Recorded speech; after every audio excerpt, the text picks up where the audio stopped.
আসসালামু আলাইকুম। বাহারি রান্নাবান্নায় সবাইকে স্বাগতম। আজকে আমি আপনাদের জন্য নিয়ে এসেছি একদম ঘরোয়া আর দারুণ সুস্বাদু একটা রেসিপি, গাজর আর চিনি গুঁড়া চাল দিয়ে মজাদার একটি পায়েস। এটি যেমন স্বাস্থ্যকর তেমনি একেবারেই ভিন্ন স্বাদের। তবে এটি ভুলেও কিন্তু কোনো গেস্টদের বানিয়ে খাওয়ানো যাবে না, তাহলে হয়তো বারবারই বানিয়ে খাওয়ানোর ঝামেলায় পড়তে হবে আপনাকে। তাহলে বুঝতেই পারছেন কত বেশি মজাদার এই পায়েসটি। তো চলুন দেরি না করে দেখে নিই কীভাবে ঘরে বসে খুব সহজেই সুস্বাদু এই পায়েসটি বানাবো। এই পায়েসটা বানানোর জন্য আমি প্রথমে নিয়েছি কুচি করা গাজর ৩০০ গ্রামের মতো, আর নিয়েছি 1/3 কাপ চিনি গুঁড়া চাল। আমি চিনি গুঁড়া চাল ধুয়ে শুকিয়ে আধা ভাঙা করে নিয়েছি। এবার আমি একটি প্যানে মিডিয়াম আঁচে ১.৫ টেবিল চামচ ঘি নিয়ে গরম করে নিচ্ছি।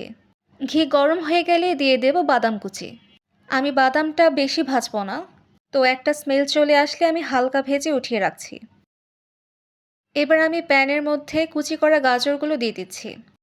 আমি গাজরগুলো খুব ভালোভাবে ভেজে নেব যাতে ভাজতে ভাজতে সেদ্ধ হয়ে যায়।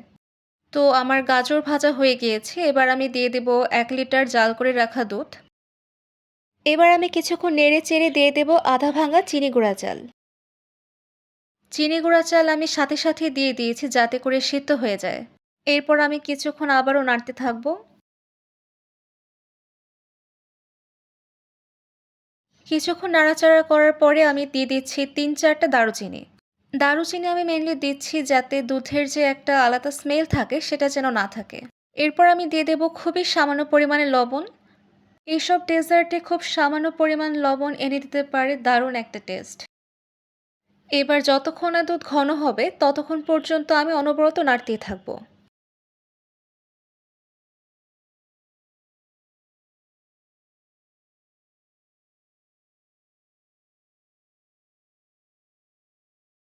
এবার দুধ খানিকটা ঘন হয়ে এসেছে, তো আমি এখন দিয়ে দিচ্ছি স্বাদ মতো চিনি।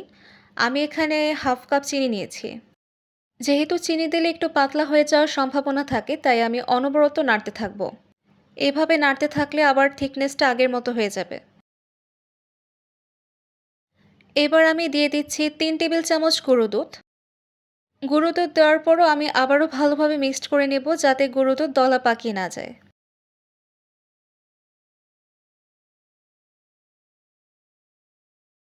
খুব সুন্দরভাবে মিশে গেলে আমি শেষের দিকে যে বাদাম কুচিগুলো ভেজে রেখেছিলাম সেগুলো দিয়ে নেড়েচেড়ে নিচ্ছি।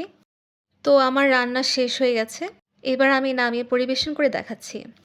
তো দেখতেই পাচ্ছেন দেখতে কতটা ইয়ামি লাগছে। এই ছিল আমার আজকের রেসিপি, গাজর আর চিনি গুঁড়া চালের পায়েস। আপনারা এই রেসিপিটা অবশ্যই বাসায় ট্রাই করে দেখবেন, আর কেমন হলো কমেন্ট বক্সে জানাতে ভুলবেন না। আমার ভিডিওগুলো যদি আপনাদের ভালো লেগে থাকে সবাই অবশ্যই লাইক, কমেন্ট এবং আমার চ্যানেলটা সাবস্ক্রাইব করে যাবেন। এরকম নতুন নতুন রেসিপি পেতে সবাই পাশেই থাকবেন। সবাইকে অনেক ধন্যবাদ।